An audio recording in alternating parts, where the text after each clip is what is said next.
যে গো মাংস মুছলমানসকলে সম্পূৰ্ণ ত্যাগ কৰিব লাগিব, গো হত্যা ত্যাগ কৰিব লাগিব। অসমত শান্তি সম্প্ৰীতি বৰ্তাই ৰাখিবলৈ হ'লে আমি এই ত্যাগবোৰ কৰি চৰকাৰক সহযোগিতা কৰিব লাগিব। অসম সংখ্যালঘু সংগ্ৰাম পৰিষদৰ বিশ্বনাথ জিলা সমিতিয়ে জিলা আয়ুক্তক এখন স্মাৰক পত্ৰ দাখিল কৰে। আপোনালোক সকলোৱে জানে যে অসম চৰকাৰে নতুনকৈ গো সুৰক্ষা আইন প্ৰণয়ন কৰি গো সুৰক্ষাৰ ক্ষেত্ৰত অসমত এটা গো সুৰক্ষাৰ বাবে বাস্তৱ ৰূপ দিয়াৰ যি চেষ্টা কৰি আছে, ইয়াক আমি আদৰণি জনাইছোঁ।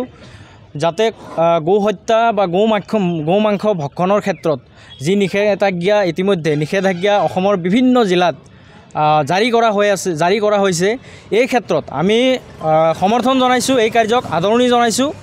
অসম চৰকাৰৰ এই কাৰ্যক আমি আদৰণি জনাইছোঁ। ইয়াৰ লগতে আমি আজি জিলা আয়ুক্তক মেমৰেণ্ডাম দিলোঁ। মেমৰেণ্ডামত আমি উল্লেখ কৰিছোঁ যে আমাৰ বিশ্বনাথত আমি দেখিবলৈ পাইছোঁ একাংশ কিছু অসাধু ব্যৱসায়ীয়ে গৰুৰ বেপাৰৰ লগত জড়িত। এই গৰু বেপাৰীসকলে সাপ্তাহিক বজাৰবোৰত তেওঁলোকে বৰ্তমান সময়ত আমি দেখা পাইছোঁ যে এওঁলোক গৰু বিক্ৰী কৰা কিনা বেচাত জড়িত হৈ আছে। যে এই বস্তুটো টোটেল বন্ধ হ'ব লাগিব। এই কাৰণেই বন্ধ হ'ব লাগিব যে আমি বিচাৰিছোঁ অসম চৰকাৰে যি অসম গো সুৰক্ষা আইন প্ৰণয়ন কৰিছে, ইয়াক আমি সন্মান জনাই এই গো সুৰক্ষাৰ ক্ষেত্ৰত গো হত্যা যাতে ক'তো হ'ব নোৱাৰে, তাৰ কাৰণে এই গৰু কিনা বেচা কৰা সাপ্তাহিক বজাৰবোৰত গৰু বেচা সম্পূৰ্ণ বন্ধ কৰিব লাগিব। আমাৰ এয়া জিলা আয়ুক্তক আমি মেমৰেণ্ডামৰ জৰিয়তে দাবী জনাইছোঁ। আজি অসমৰ মুছলমান লোকসকলক আহ্বান জনাম আপোনালোকৰ জৰিয়তে যে আমি গো মাংস খোৱা আৰু গো হত্যা সম্পূৰ্ণভাৱে আমি নিষিদ্ধ কৰিব লাগিব, সম্পূৰ্ণভাৱে ত্যাগ কৰিব লাগিব। আমি সংখ্যালঘু সংগ্ৰাম পৰিষদৰ ফালৰ পৰা ৰাইজক আহ্বান জনাইছোঁ যে ইছলাম ধৰ্ম পালন কৰিবলৈ হ'লে গো মাংসই যে খাব লাগিব এইটো কোনো মেণ্ডেটৰী নহয়। এই কথাবোৰ আমি কিছু ত্যাগ কৰা শিকিব লাগিব। অসম চৰকাৰে এখন নতুন আইন প্ৰণয়ন কৰিছে, গো সুৰক্ষা বিচাৰিছে, অসমত শান্তি সম্প্ৰীতি বিচাৰিছে। যে অসমত শান্তি সম্প্ৰীতি যদি আমি মুছলমানে বিচাৰোঁ, তেনেহ'লে চৰকাৰৰ এই ধৰণৰ কাৰ্যকলাপক সন্মান জনাই আমি কিছু ত্যাগ কৰিবলৈ শিকিব লাগিব। তেতিয়াহ'লে অসমত শান্তি সম্প্ৰীতি বিৰাজ কৰিব। তাৰ উদ্দেশ্যেই আমি বিশ্বনাথ জিলাৰ সংখ্যালঘু অধ্যুষিত অঞ্চলত কোনেও যাতে গো হত্যাত জড়িত হ'ব নোৱাৰে, কোনেও যাতে গো মাংস ভক্ষণ কৰিব নোৱাৰে আমাৰ সংখ্যালঘু মুছলমানে।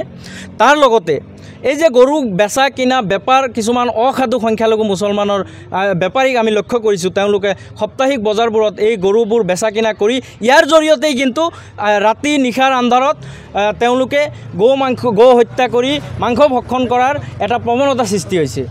আমি আহ্বান জনাইছোঁ অসমৰ মুছলমান ৰাইজক, লগতে বিশ্বনাথ জিলাৰ মুছলমান ৰাইজক আহ্বান জনাইছোঁ এই কাৰ্যবোৰৰ পৰা আমি বিৰত থাকিব লাগিব। ইতিমধ্যে আমি সংখ্যালঘু সংগ্ৰাম পৰিষদে এক সজাগতামূলক পৰিৱেশ তৈয়াৰৰ কাৰণে বিভিন্ন প্ৰান্তত সংখ্যালঘু এলেকাত এটা সজাগতা সৃষ্টিৰ প্ৰয়াস কৰি আছোঁ। যে যিসকল ব্যক্তি জড়িত হৈ আছে, এই ক্ষেত্ৰত এতিয়াও জড়িত হৈ আছে, তেওঁলোকক আহ্বান জনাইছোঁ যে অতি সোনকালেই এয়া আমি ত্যাগ কৰিব লাগে। আমি 1 মাহৰ ভিতৰত বিশ্বনাথত সম্পূৰ্ণভাৱে গো হত্যা গো মাংস ভক্ষণ সংখ্যালঘু অধ্যুষিত অঞ্চলৰ পৰা আমি নাইকিয়া কৰি দিম। তাৰ কাৰণে আমি প্ৰশাসনৰ সহযোগিতা বিচাৰিছোঁ। প্ৰশাসনক আমি সমান পৰিমাণে আমি সহযোগিতা আগবঢ়াই যাম। যে সেইকাৰণেই আমি মুছলমান ৰাইজক আহ্বান জনাইছোঁ যে এই ক্ষেত্ৰত যদি কোনোবাই জড়িত থাকে আমাৰ অভিযান চলিব। সংখ্যালঘু সংগ্ৰাম পৰিষদে প্ৰতিটো প্ৰান্তত অভিযান চলাব।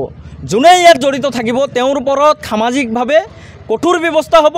লগতে আমি প্ৰশাসনৰ জৰিয়তে তেওঁলোকৰ ওপৰত আমি কঠোৰ ব্যৱস্থা ল'ম।